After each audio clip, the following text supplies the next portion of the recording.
अस्सलाम वालेकुम दोस्तों, मैं हूं आपका अपना बिलाल मोइन और आप देख रहे हैं बिलाल मोइन यूट्यूब चैनल। अच्छा जी, इस वीडियो में हम बात करेंगे टैक्स की कि 30 अप्रैल 2025 30 अप्रैल 2025 तक आपने अपने टैक्सेस जो है वो जमा कराने हैं।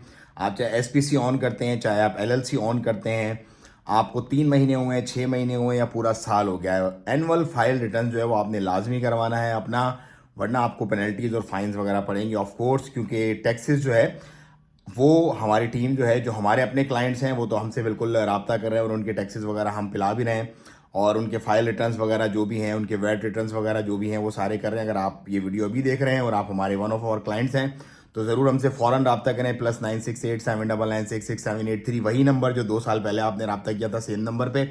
तो हम आपके जो टैक्सेस हैं, जो रिटर्न्स हैं, उसका पूरा आपको गाइड भी करेंगे प्रॉपरली और उसके जो भी मामलात हैं वो हमारी जो प्रोफेशनल टैक्स टीम है उससे हम करके आपको बता देंगे इंशाल्लाह अज़्ज़ा वजल। और आपके टैक्सेस और आपकी फाइल्स को है वो रिटर्न